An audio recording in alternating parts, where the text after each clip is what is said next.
The ceiling shakes before the sound reaches them. Dust falls first, a fine gray rain over the row of cots, and then the blast rolls across the old ballroom-turned-hospital ward like something alive. Eleanor Voss does not stop moving. Her hands are already inside a wound, pressing linen against a bleeding leg, and the world outside can do what it wants. A lamp swings on its chain. Somewhere down the corridor a window breaks. 9 men have come through these doors tonight. 9 men carried in from the fields beyond the old manor house, mud on their boots and blood on their coats. And Eleanor has not slept in 2 days. She counts the spools of thread on the tray beside her without meaning to. 6 left. She will need more before dawn. The 9th man is the worst of them. He was brought in an hour ago, barely breathing, his uniform torn open where something sharp had found him. The other nurses had looked at him and looked away, the way people do when they expect the worst. Eleanor did not look away. She never does. That is the one thing she has left that no one can take from her, the refusal to look away. She works through the night with Grace Bellamy at her side, a younger nurse who still flinches at the sound of shelling, though she is learning not to show it. Between them they move from cot to cot, changing dressings, checking pulses, murmuring words that mean nothing except that someone is paying attention. The men do not always know their own names by the time they reach this ward. Fever does that. Fear does that. But Eleanor never forgets a single one of them. Not really, even after they are gone. That is the strange, quiet unfairness of it. She saves them, and then they leave, and none of them ever ask what she is called. They call her nurse. They call her Miss. One delirious boy called her his sister, gone 8 years, and wept until she held his hand and let him believe it a while longer. She has been called everything in this ward, except her own name. Dr. Langley arrives near midnight, exhausted, his coat still buttoned wrong from the last emergency. He looks at the 9th man, at the wound Eleanor has already closed, and he says nothing for a long moment. He will not survive the night, he says finally. Eleanor does not answer. She simply keeps working, because answering would mean agreeing, and she has never agreed with that sentence in her life. Not once, not for any of the 8 men before him, and she will not start now. The manor was never meant to be a hospital. Before the war, it belonged to a family whose portraits still hang crooked in the upstairs hall, gazing down at rows of cots where their ballroom used to host dances. Eleanor sometimes thinks of those portraits when she walks the corridor at night, the painted eyes following her past sleeping men and empty basins, as if even the dead of a different age are keeping watch over the dying of this one. She was not always a nurse. There was a life before this one, a smaller life in a house with thin walls, where her father called her useless more times than she could count, and where a young man who once promised to marry her disappeared the same month her family lost what little money it had. She does not think of these things often. She has trained herself not to. But grief has a way of arriving sideways, uninvited, in the middle of ordinary work, and sometimes when she washes a wound clean, she feels something in her own chest wash clean along with it, just for a moment, before the feeling closes over again like water. The 9th man's fever breaks near 4 in the morning. Eleanor notices before anyone else does the way his breathing changes, the way his hand, which had been curled tight against the pane, loosens against the sheet. She presses 2 fingers to his wrist and counts. Steady.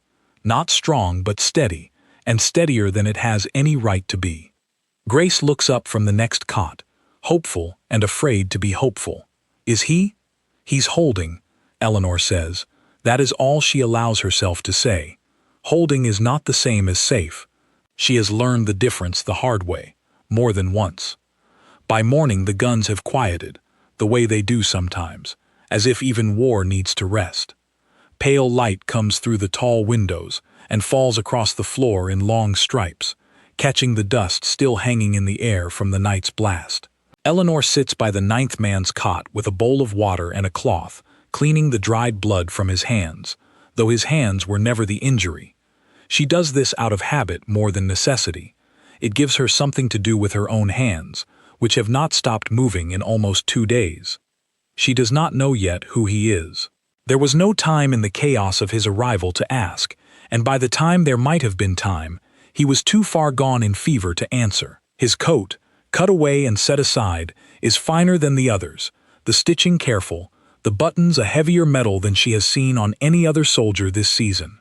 She notices this the way she notices everything, without much thought, filing it away as one more small fact in a night full of them. Matron Whitfield comes through near the start of the morning rounds, sharp-eyed and tired, counting beds the way she always does, as if the number of the living could be trusted more than any report. She stops at the 9th cot. "This one lived," she says. "It is not quite a question." "He did," Eleanor says. The matron looks at her for a moment longer than usual. "You should sleep," she says. "You have been on your feet since yesterday morning." There are always men who need, the matron says, not unkindly. That is the whole trouble with this war. It does not run out of men who need, but you will be no good to any of them if you fall down where you stand. Eleanor does not argue, though she does not leave either. She simply moves to the next cot, and the one after that, because the work does not care what time it is, or how tired her hands have become, or how long it has been since anyone asked how she herself was holding up. She has stopped expecting anyone to ask. It is easier that way. Expectation is a kind of wound too, and she has enough of those to manage without inviting more. It is nearly noon when the 9th man wakes fully for the first time. Eleanor is 2 cots away when she hears the change in his breathing, a small catch, and she is at his side before Grace can even call for her. His eyes open slowly, unfocused at first, moving across the ceiling before finding her face. He does not speak right away. He simply looks at her, the way a man looks at something he cannot quite believe is real, as though the room itself might be a fever dream he has not yet woken from. Eleanor has seen this look before, on other faces, in other beds. It never means what she once hoped it might mean. It only means that he is alive, and confused, and grateful in a way that will fade the moment he is strong enough to walk out the door and forget the hands that kept him here. "Where?" he says, his voice cracked and dry. "You are safe," Eleanor says, because that is always the first thing they need to hear, true or not. He blinks slowly, taking in the tall windows, the rows of cots, the faded gold trim along the ceiling that once framed dancing couples and now frames the dying and the recovering in equal measure. His gaze comes back to her. "You were here," he says, "all night. I remember your hands."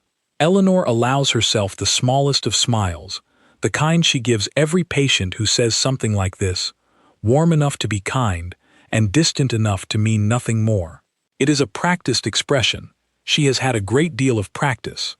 "You should rest," she says. "You have been through a great deal." He does not argue, though his eyes stay on her a moment longer before exhaustion pulls him back under. Eleanor stays beside him a while longer than the others, though she could not say exactly why, only that something in the way he looked at her felt different from the way the other 8 had looked at her, though she cannot yet name what that difference is. She does not know that the man breathing quietly beside her is a duke. She does not know that his family estate sits less than 30 miles from this borrowed manor, or that his name is spoken with a certain weight in rooms she has never been allowed to enter. She only knows that he lived when Dr. Langley said he would not, and that something about the way he looked at her, even half-conscious and barely able to speak, felt like the first time in a very long while that someone had truly seen her, rather than simply seeing what she could do for them. The afternoon brings more wounded from a skirmish 2 miles east, and Eleanor is pulled away to new cots, new wounds, new hands that need steadying. The work does not pause for revelations, however quiet or strange.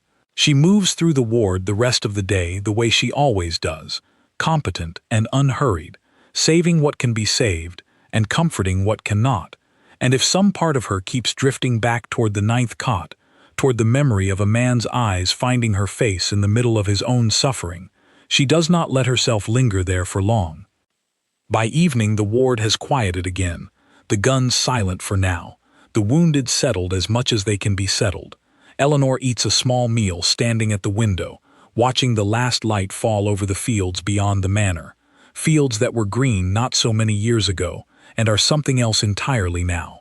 She thinks, briefly, of the 8 men before this one, of how each of them thanked her in the moment and forgot her within the week. She has made her peace with that. It is simply how the work goes. You give everything, and you keep nothing, and somehow that has to be enough. She does not yet know that the 9th man will be different. She does not know that in 3 days he will ask her something no patient has ever asked her before, a question so small it will feel almost foolish when he says it, and so large that it will change the entire shape of what comes after. Tonight she only knows that he is breathing, that his fever has broken, that against every prediction in that room, he has lived. She checks on him once more before the night shift changes, standing quietly at the foot of his cot in the near dark. His breathing is even. His hand, no longer curled tight, rests open against the sheet, as if even in sleep, some part of him has finally let go of whatever fear had been holding him rigid since the moment he arrived. Eleanor watches him a moment longer than necessary, then turns away, because there is always another cot, another wound, another man who needs her hands more than he needs her attention. That is the whole of her life, given freely and taken without a second thought, and she has never once complained of it, not out loud, not even to herself. But something in her chest, small and unfamiliar, has begun to shift, the way ice shifts before it breaks, quiet and slow and impossible to stop once it has started. She does not have a name for it yet. She only knows that for the first time in longer than she can remember, she is curious what tomorrow will bring, rather than simply enduring it. Outside, the guns begin again, distant thunder rolling low across the fields, and the manor holds its breath the way it always does, waiting to see how many more it will need to hold before morning. Eleanor does not know his name yet. She will not know it for 3 more days, but something in her has already begun to wonder, quietly, whether this 9th man might be the first, in all her years of saving strangers, to ask for hers in return. She has been wrong to hope before. She tells herself this as she walks back down the corridor of crooked portraits, past sleeping soldiers and empty basins, toward whatever the next few hours will demand of her. Hope has cost her more than it has ever given back. And yet, somewhere beneath the tiredness in her bones, a small and stubborn ember refuses to go out. The candle in her hand flickers as a draft moves through the broken window down the hall, and for a moment her shadow stretches long across the crooked portraits, larger than she has felt in years. 3 days pass before the 9th man can sit upright without the room tilting around him, and in those 3 days Eleanor learns more about him than she means to, simply because a hospital ward has no secrets and no privacy, and everyone who passes through it eventually says more than they intend. His name is Alistair Renshaw, and he is a duke, though he does not announce this himself. It is Colonel Pierce, visiting the ward to check on his own men, who first says the title aloud within Eleanor's hearing, bowing slightly to the cot, as though the man lying in it were not covered in bandages and still too weak to stand. Eleanor hears the word Duke and feels something cold move through her, quick and unwelcome, the sudden understanding that the man she has been tending like any other soldier belongs to a world entirely separate from hers. She does not change how she treats him. She tells herself this firmly, the way she tells herself many things she is not entirely certain of. A wound does not care about a title. A fever does not bow to rank. She continues changing his dressings, checking his pulse, bringing him broth when he can finally keep it down, exactly as she would for any of the 8 men before him. But she notices things now that she did not notice before. She notices that his hands, even weakened by illness, are unused to hard labor, smooth in a way that speaks of a life spent holding books and pens rather than rifles and shovels. She notices the quality of the coat that was cut from him, the fine stitching she had filed away without thought that first night. She notices, too, that he watches her the same way regardless, whether she knows his title or not, and something in that steadiness unsettles her more than the title itself. Grace Bellamy is the one who says it plainly, on the second day, while the 2 of them roll bandages in the small supply room off the main ward. "He asks about you," Grace says, not looking up from her work. "Every time you leave the room, he asks Matron Whitfield where you have gone." Eleanor keeps rolling the bandage in her hands, her fingers steady though something in her chest is not. "That means nothing," she says. "Patients ask about their nurses. It is only natural, when someone has cared for you through a fever, to wonder where they have gone." Grace glances up then, a small smile at the corner of her mouth. "He does not ask about me," she says, "or about Matron Whitfield. He asks about you, specifically, by description, since he does not yet know your name." Eleanor says nothing to this. She finishes the bandage in her hands and moves on to the next one, and if her fingers tremble slightly as she does, she tells herself it is only exhaustion, the same exhaustion that has followed her through every long night in this ward since the war began. That evening, she brings him his broth herself, though she could easily have sent Grace or one of the younger nurses in her place. He is sitting up against a stack of pillows, paler than he will be in a week's time, but steadier than he has been since he arrived, and he watches her cross the room with an attention that makes her feel, briefly, as though she is the one under examination rather than the other way around. "You have been avoiding me," he says once she has set the bowl down beside him. "I have 8 other patients," she says, "and you were unconscious for most of the time I might have spent avoiding you." A small laugh escapes him, quiet and surprised, as though he had not expected her to answer so directly. "Most people soften their words around me," he says. "You do not." "Should I?" she asks. "No," he says, quickly enough that it surprises her. "Please do not." She busies herself adjusting his pillows, though they do not need adjusting, simply to have something to do with her hands while his eyes remain on her face. "Colonel Pierce says you are a duke," she says, when the silence has stretched long enough to feel deliberate. "I am," he says, "for whatever that is worth to a man lying in a borrowed bed, fed broth by a woman whose name I still do not know." Eleanor straightens, meeting his eyes properly for the first time since she entered the room. "It is Voss," she says. "Nurse Voss, if titles matter to you." "And your given name," he says, "since you have already had mine, whether I offered it or not." She hesitates. It is such a small thing, a name, and yet she cannot remember the last time anyone in this ward asked for it as though it mattered, rather than simply calling out for whichever nurse happened to be nearest. "Eleanor," she says finally. "Eleanor," he repeats, as though testing the shape of it in his mouth. "It suits you better than nurse does." She does not know how to answer that, so she does not try. She simply finishes what she came to do and moves toward the door, though something in her steps feels lighter than it did when she entered, and she is annoyed with herself for noticing it. Over the following days, this becomes something like a pattern between them. He asks small questions, and she answers them more fully than she intends, and in turn he tells her small things about his own life that she suspects he has not told many people, not because they are secrets exactly, but because no one has thought to ask. He tells her that his father died when he was young, and that the title came to him before he was ready to carry it, that the estate he manages now feels sometimes like a costume he has not grown into. He tells her that he volunteered for this war against the wishes of nearly everyone who knew him, because he could not bear the thought of sitting safely at home while other men his age were dying in fields he had never seen. Eleanor listens more than she speaks, out of habit more than intention, but she finds herself giving pieces of her own life in return, small fragments she has not spoken aloud in years. She tells him, without meaning to, about a father who called her useless more times than she can count. She tells him about a young man who left when her family's money did, though she does not tell him everything, only enough to explain the shape of the wound without opening it fully in front of him.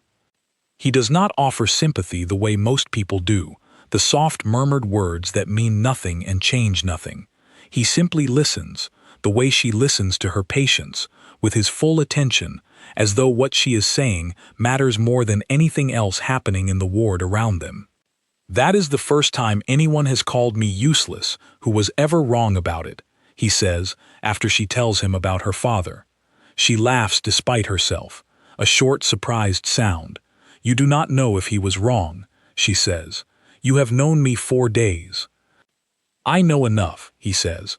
"I watched you save my life while half asleep and delirious, and I have watched you save 8 men since, without a single thank you that lasted longer than the week it took them to leave this ward.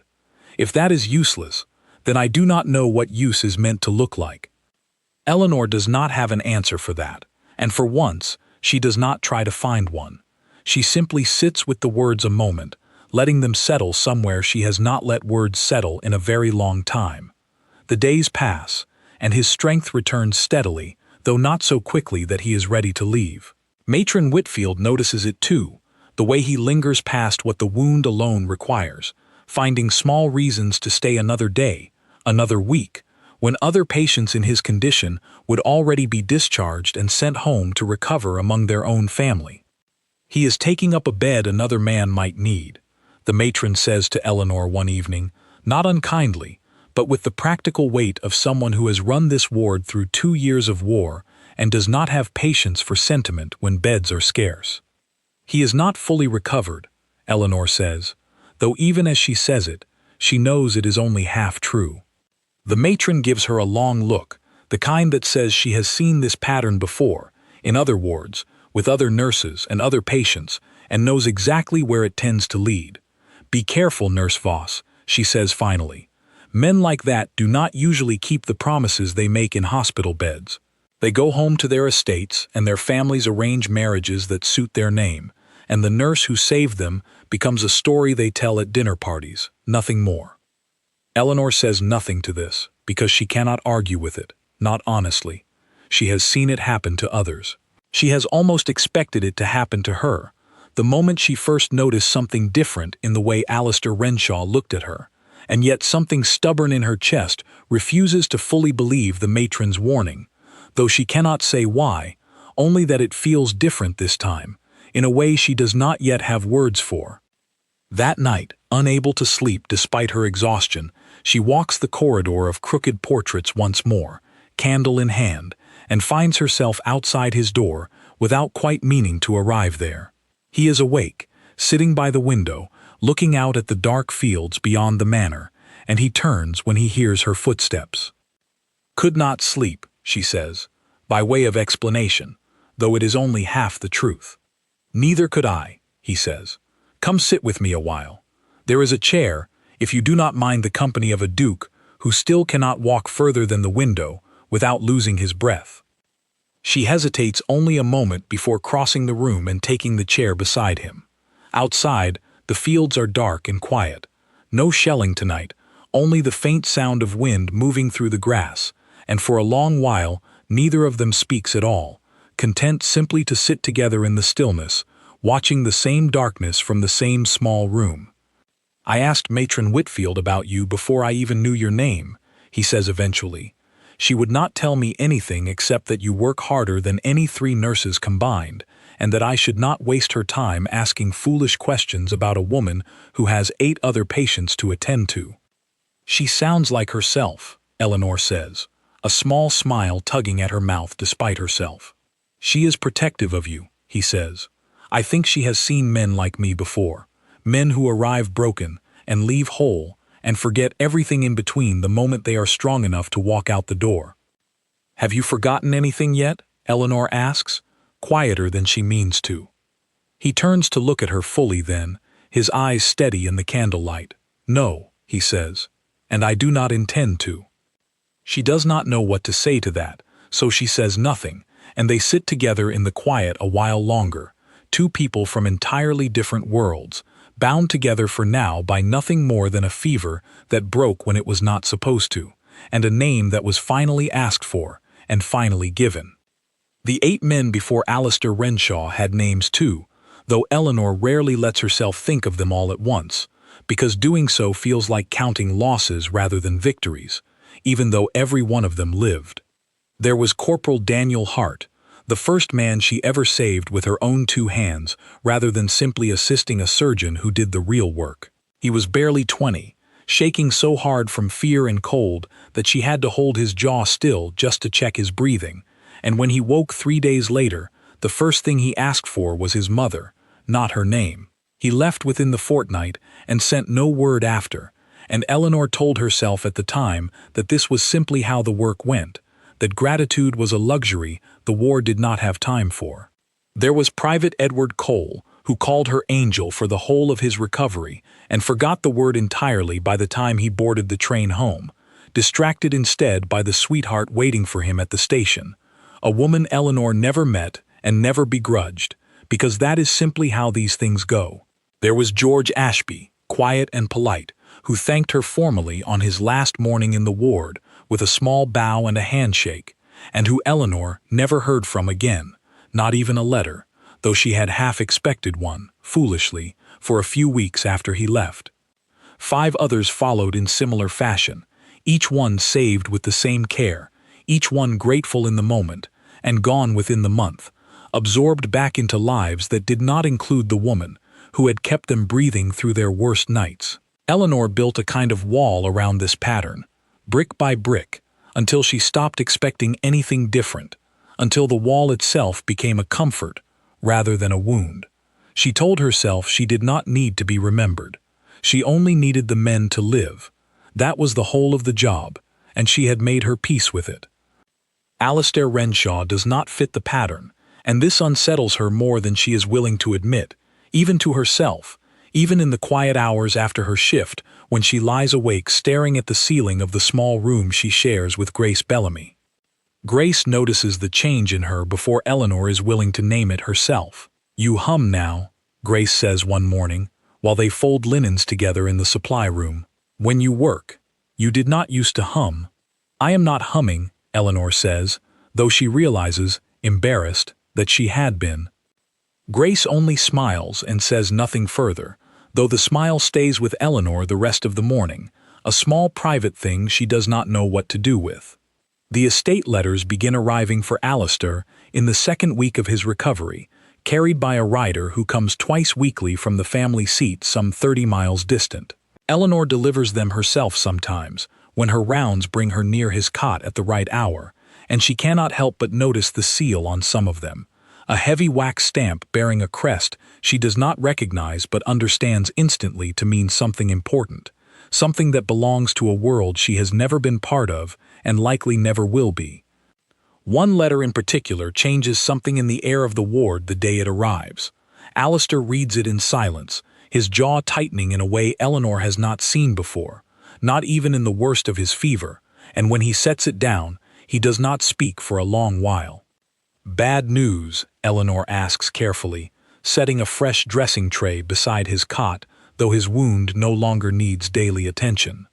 "My mother writes that the family has already begun discussing suitable matches for me," he says finally, his voice flat in a way that tells her more than the words themselves. As though my recovery here were merely an inconvenience delaying arrangements already decided upon before I ever left for this war. Eleanor keeps her hands steady on the tray, though something in her chest has gone tight and cold. "That is how it is done, in families like yours," she says, careful to keep her voice even. "Is it not?" "It is how it has always been done," he says. "It does not mean it is how it must continue to be done." She does not answer this, because she does not trust herself to answer it well, and instead busies herself checking a dressing that does not need checking, buying herself a moment to steady whatever has risen too quickly in her chest. Matron Whitfield's warning returns to her unbidden, quiet and practical, the voice of experience rather than cruelty. Men like that do not usually keep the promises they make in hospital beds. She does not repeat the warning aloud, but something of it must show on her face, because Alistair reaches for her hand before she can pull the tray away, his fingers closing gently around her wrist. "I know what this looks like," he says. A duke recovering in a borrowed bed, growing fond of the nurse who saved him, only to return home and let duty decide his life for him instead. I have seen it happen to other men. I do not intend it to happen to me. "You cannot know that yet," Eleanor says, gently pulling her wrist free, though not unkindly. "You have not left this ward. You have not stood again in the rooms where your family makes its decisions. It is easy to make promises here, in a place with no weight to it. It is another thing entirely to keep them once you are home. Then let me prove it," he says. "Let me show you, once I am strong enough to leave this bed, that what I feel here does not disappear the moment I walk through my own front door. Eleanor does not answer this directly, though something in her chest, stubborn and quiet, wants very badly to believe him. She simply nods, once, and moves on to her next patient, because the work does not pause for declarations, however much weight they might carry. The days that follow bring new wounded from a fresh push along the eastern line, and the ward fills again with cots that had briefly stood empty. Eleanor is pulled in a dozen directions at once, and she is grateful for it, in a strange way, because the work gives her somewhere to put the feelings she does not yet know how to hold otherwise. Among the new arrivals is a boy no older than 17, though he had claimed to be older when he enlisted, a fact the surgeons discover only once his uniform is cut away and his frame is revealed to be far too slight for the age on his papers. His name is Henry, and he does not stop shaking for 2 full days, no matter how many blankets Eleanor piles over him, no matter how many times she sits with him through the worst of the night, holding his hand and murmuring the same steady words she has murmured to 8 men before him. Alistair watches this from his own cot across the ward, still recovering enough that he cannot yet rise to help directly, though Eleanor notices him watching, notices the way his attention follows her every movement between Henry's cot and the others that need her.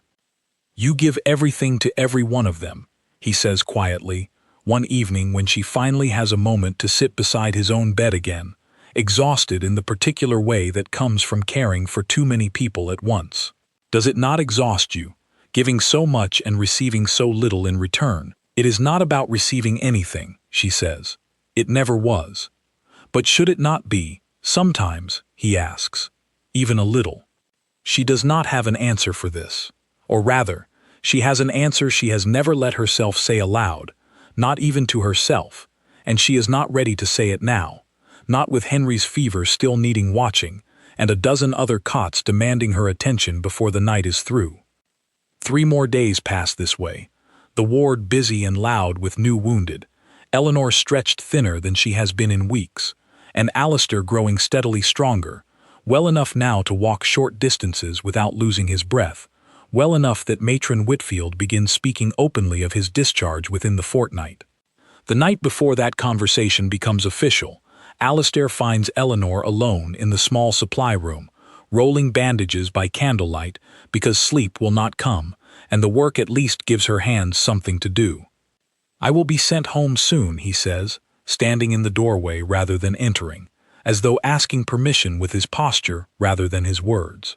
"I know," Eleanor says, not looking up from the bandage in her hands. "I do not want to leave without knowing where we stand," he says. "I do not want to become one of the 8 men who left this ward and forgot the woman who saved him." Eleanor sets the bandage down finally, meeting his eyes across the small room. "Then do not forget," she says simply.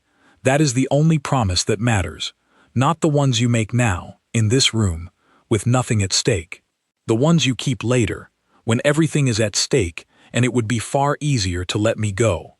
He crosses the room then and takes her hand, gently, the way he had that day the letter arrived, though this time she does not pull away. "I intend to keep it," he says, "however difficult my family makes it, however long it takes to prove."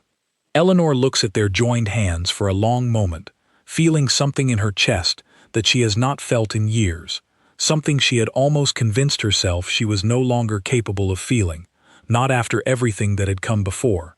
She does not know yet whether to trust it, but for the first time since the war began, she finds herself hoping for something beyond the next dressing, the next fever, the next man carried through the doors, needing her hands to keep him breathing.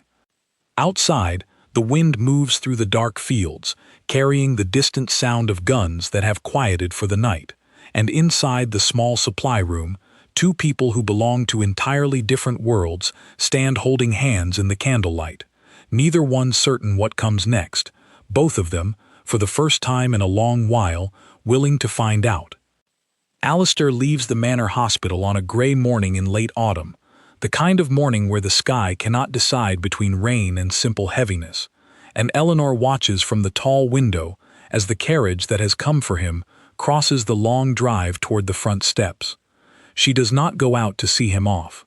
Matron Whitfield has asked her to attend to Henry, whose fever has finally broken but whose recovery still needs close watching, and Eleanor is grateful for the excuse, because she is not certain she trusts her own composure standing in the drive while a duke's carriage carries him away from a life she has no place in. He finds her anyway, before he leaves, slipping away from the small gathering of staff and officers who have come to see him off properly, the kind of farewell his title demands, even in a place as makeshift as this hospital. He finds her in the ward, sitting beside Henry's cot, and he does not say anything grand or dramatic, only crouches beside her chair so that his eyes are level with hers.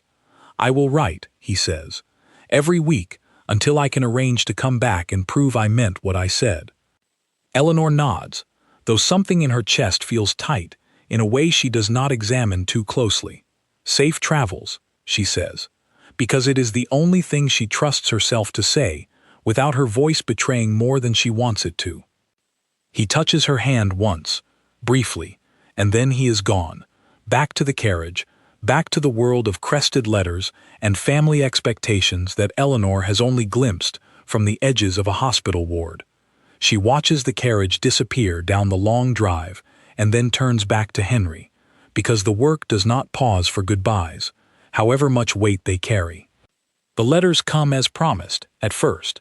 Eleanor receives them with a mixture of hope and dread she does not fully understand, reading each one twice before folding it carefully into the small box beneath her cot, where she keeps the few possessions she still calls entirely her own. He writes of the estate, of the tenants returning slowly from the war, of his mother's continued insistence on introducing him to daughters of families she considers suitable.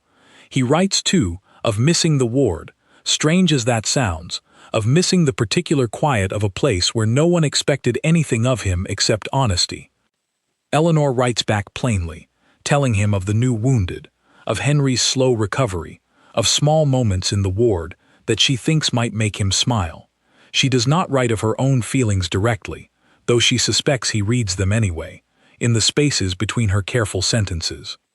The letters continue for 6 weeks, steady and warm, and Eleanor begins to let herself believe, cautiously, that Matron Whitfield's warning might not apply here, that perhaps this one man might be different from every story she has ever heard about dukes and nurses and promises made in hospital beds.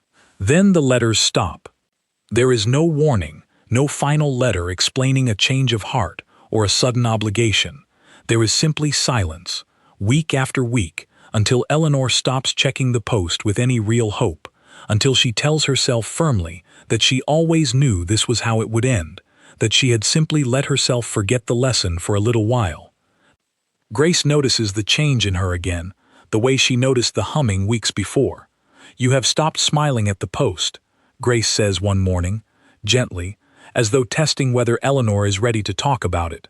"There is nothing to smile about," Eleanor says, and returns to her work, because the work at least never disappoints her, never promises something it does not deliver. 2 more weeks pass this way, Eleanor throwing herself into the ward with the same fierce dedication she has always shown, though something in her has gone quiet, guarded, the way it was before Alistair Renshaw ever arrived on that stretcher covered in blood and barely breathing. She tells herself she is simply returning to normal, to the woman she was before she let herself hope for something more than the work itself. It is Colonel Pierce who finally brings news, arriving one afternoon to check on his remaining men in the ward, and mentioning almost in passing that the young Duke of Renshaw has been seriously injured again, thrown from his horse while inspecting flood damage on the estate's lower fields, and has been confined to his family home these past several weeks, unable even to hold a pen properly with his broken arm. Eleanor's hands go still over the bandage she is rolling. "Injured," she repeats. "Badly enough that his mother has kept all visitors away," the colonel says, not noticing the sudden tension in her shoulders. "I only heard because my own physician was called to consult on the case. Broken arm, cracked ribs, a nasty fever that followed the fall. They say he has been asking for someone, though no one at the estate seems to know who, only that his mother has been turning away every young woman she introduces to him, since he keeps asking for a name none of them recognize." Eleanor says nothing further, though something in her chest, which had gone quiet and guarded these past weeks, begins to stir again, cautious but undeniable. She finishes her rounds that evening with a distracted care, her mind 30 miles away in a house she has never seen, wondering whether the silence of the past weeks had never been a choice at all. That night she writes a letter of her own for the first time since his silence began, brief and careful, asking only whether he is well, offering no accusation, no demand, simply the plain concern of someone who has spent years learning to recognize suffering and cannot bear the thought of him suffering alone. She does not expect a swift answer, given his condition, and she is right not to expect one. 3 more weeks pass before any reply comes, and when it does, it is not a letter at all, but a rider sent directly from the Renshaw estate, requesting that Nurse Eleanor Voss be released from her duties at the field hospital for a period of 2 weeks, to attend to the recovery of the Duke of Renshaw himself, at his own specific and repeated request. Matron Whitfield reads the request twice before handing it to Eleanor without comment, though her expression carries a warning Eleanor recognizes without needing words for it. Eleanor reads it herself, her hands trembling slightly, though she could not say whether from fear or something closer to hope. "You do not have to go," the matron says finally. "The ward needs you here. No one would think less of you for refusing a request like this, however grand the name attached to it." Eleanor folds the letter carefully, the same way she has folded every one of his letters these past months, and looks up at the matron with a steadiness that surprises even herself. "I know I do not have to go," she says, "but I want to, and I think after everything I am allowed to want something for myself, just this once." The matron studies her for a long moment, and then, unexpectedly, something softens in her tired face.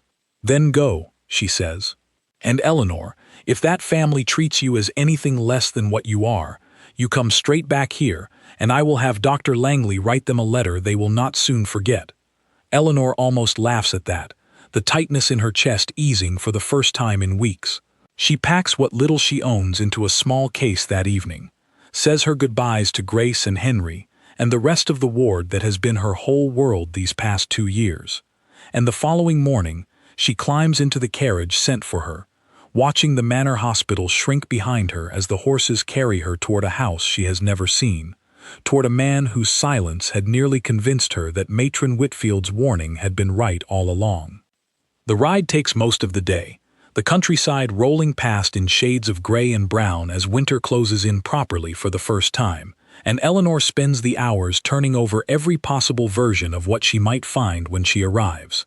She imagines a house full of disapproving relatives, a mother who resents her presence, a man too changed by his injuries, and his family's expectations to remember what he once promised in a candlelit supply room. She imagines, too, though she tries not to let herself hope for it too fully, a man who has spent these silent weeks fighting for the chance to see her again, rather than simply forgetting her the way the other 8 men had. The carriage finally turns up a long drive lined with bare trees, and ahead of her, through the gray afternoon light, the Renshaw estate rises into view, larger and grander than anything Eleanor has ever set foot inside, its stone walls catching what little sun the day has to offer. She takes a steadying breath as the carriage slows before the front steps, reminding herself of everything she has survived these past 2 years, every fever and every wound and every long night that tested exactly how much she could give without breaking. Whatever waits for her inside those doors, she tells herself, she has faced worse. She has saved 9 men from the edge of death with nothing but her own 2 hands and her refusal to look away. She can certainly face one worried mother and the uncertain heart of the man who asked for her name. The doors of the Renshaw estate open before Eleanor even reaches the top step, and the woman who stands framed in the entrance is unmistakably his mother, the same steady gray eyes, the same set of the jaw that Eleanor has come to recognize over months of tending her son. "You are the nurse," the woman says, not quite a question, her voice carrying the particular chill of someone deciding, in real time, how much courtesy the moment requires. "Eleanor Voss," she says, offering a small, formal bow of the head, though her spine stays straight, because she has spent 2 years learning not to shrink in the presence of authority, whether that authority wears a colonel's uniform or a duchess's mourning black. I was asked to attend the Duke's recovery. You were asked, the older woman repeats, something bitter in the words, though she steps aside all the same, gesturing Eleanor into a hall grander than any room she has ever stood in, marble underfoot and portraits watching from every wall, older and more numerous than the crooked ones in the manor hospital, as though this family has been collecting painted eyes for centuries rather than years. He has not slept properly in 3 weeks, the Duchess says, leading Eleanor down a long corridor without quite looking at her. He will not settle. He will not eat what the kitchen sends up. He argues with every physician we bring in from the city, and each one leaves saying the same thing, that his body is healing, but something else in him refuses to. I did not want to write that letter, Nurse Voss. I want you to understand that plainly, before you go any further into this house. I wrote it because I could not bear to watch my son suffer for want of a woman's name any longer. Eleanor says nothing to this, because there is nothing kind to say in response to such plain hostility, and because some quiet, stubborn part of her understands the fear underneath the Duchess's words far better than the woman likely intends to reveal. A mother watching her only son slip towards something she cannot fix with medicine or money is not so different, in the end, from any other frightened person Eleanor has tended in 2 years of war. They stop before a heavy door near the end of the corridor, and the Duchess pauses with her hand on the handle, finally turning to look at Eleanor directly. Whatever happens beyond this door, she says, her voice quieter now, less armored, I will not pretend to approve. But I have watched my son slip further from himself every week you did not answer, and I would rather have a daughter I do not fully understand than a son I have already begun to lose. She opens the door before Eleanor can respond and steps aside to let her enter alone. The room beyond is dim, curtains drawn against the gray afternoon, and Alistair sits propped against a mountain of pillows near the far window, one arm bound tightly in a splint, his face thinner than she remembers, shadowed with weeks of poor sleep and worse company. He does not notice her at first, his gaze fixed somewhere past the window, somewhere that is not this room at all. Eleanor, she says softly, announcing herself. His head turns so quickly it must hurt his ribs, and for a long moment he simply stares at her, as though she might vanish the way she vanished from his letters these past weeks, as though disbelief were the only reasonable response to her standing in his doorway. You came, he says finally, his voice rough, unused. I did not know if I should, she says, crossing the room slowly, taking in the details a nurse cannot help noticing, even in a house this grand, the untouched tray of food by his bed, the dark circles beneath his eyes, the careful way he holds his splinted arm against his chest. You stopped writing. I could not hold a pen, he says. And every letter I dictated, my mother's secretary rewrote before it left the house, softened into something that said nothing at all. I did not know until 3 days ago that none of my real words had ever reached you. I thought you had simply decided the distance was too much, that a duke's promises were exactly as worthless as everyone warned you they would be. Eleanor sits carefully on the edge of a chair near his bed, studying his face the way she has studied 100 patients before him, searching for the truth beneath the words. I nearly believed that, she says honestly. I told myself I had always known how this would end. And now, he asks, now I am here, she says, which either means I am a fool for hoping twice, or it means something in me still believes what you said in that supply room, that you did not intend to become one of the 8 men who forgot me the moment he walked out the door. He reaches for her hand with his good arm, his grip weaker than she remembers, but no less certain in its intention. I have spent 3 weeks in this room with nothing to do but think, he says, about the estate, about my mother's endless introductions to daughters of families she considers suitable, about every argument I have had with every physician who tells me my body will heal, while refusing to acknowledge that healing means nothing if the rest of my life is arranged around me like furniture I never chose. I do not want a wife chosen for my name, Eleanor. I want the one person in 2 years of war who never once asked what use I could be to her, who saved my life and 8 others without expecting a single thing in return." Eleanor feels something in her chest loosen, the same slow shifting she felt that first night in the ward, watching him breathe steadily against every prediction Dr. Langley had made.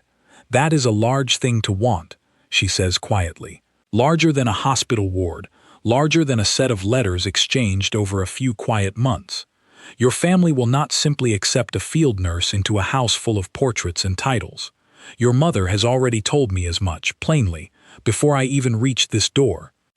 My mother told you she would rather have a daughter she does not understand than a son she is losing," he says. "I heard her say it, through the door, though she believes she was speaking privately. That is the closest thing to permission I have ever heard her give anyone." Eleanor sits with this a long moment, turning it over the way she turns over every difficult truth before she allows herself to believe it fully. She thinks of Corporal Daniel Hart, who forgot her within a fortnight. She thinks of Private Edward Cole, distracted by the sweetheart waiting at the station. She thinks of 6 other men whose names she still remembers, though none of them remembered hers in return. And she thinks, too, of the way this man's eyes found her face that very first morning, half-conscious and barely breathing, as though some part of him had already decided she mattered before either of them understood why.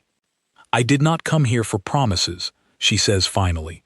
"I came here because a woman I have never met sent word that her son was suffering, and I have spent 2 years unable to walk past suffering without doing something about it. But I will stay, for these 2 weeks, and we will see what is true once the fever and the loneliness have burned off and only the plain facts remain."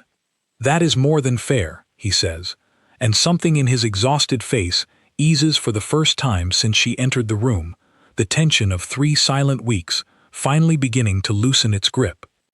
Over the following days, Eleanor falls back into the rhythm she knows best, though the setting could not be more different from the field hospital she left behind. She changes his dressings, monitors his fever, insists the kitchen prepare food he will actually eat rather than the elaborate dishes his mother keeps sending up untouched.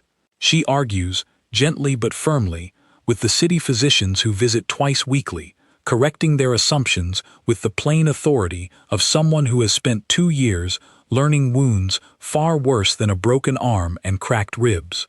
The Duchess watches all of this from a careful distance, saying little, though Eleanor notices, by the end of the first week, that the woman's hostility has softened into something closer to grudging curiosity.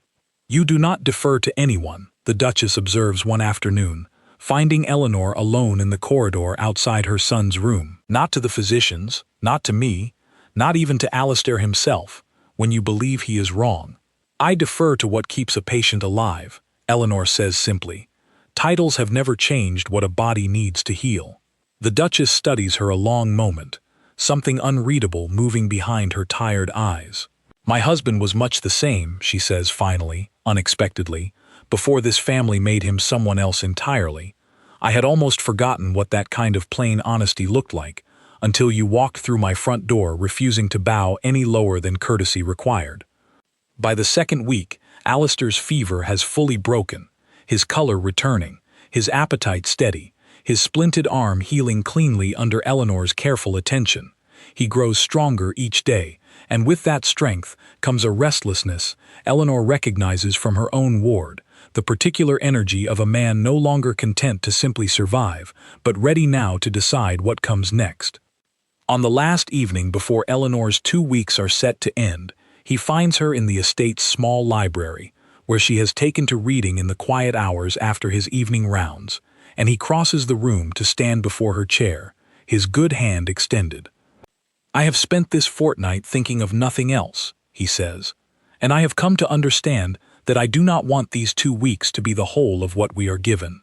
I do not want you to return to that ward tomorrow and become, in time, one more name I failed to keep close enough. I am asking you plainly, Eleanor Voss, without my mother's letters softening the words this time, whether you will stay, not as my nurse, as the woman I intend to spend the rest of my life asking after, by name, every single day, for as long as we both are given."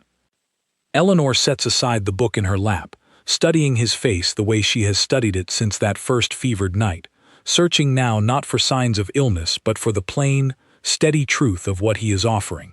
She thinks of 8 men who forgot her, and 1 who did not. She thinks of a father who called her useless, and a mother in this very house who has begun, slowly, to see her otherwise. She thinks of every wound she has ever closed with her own 2 hands, and how none of them, in the end, ever asked for anything as small and as enormous as her name.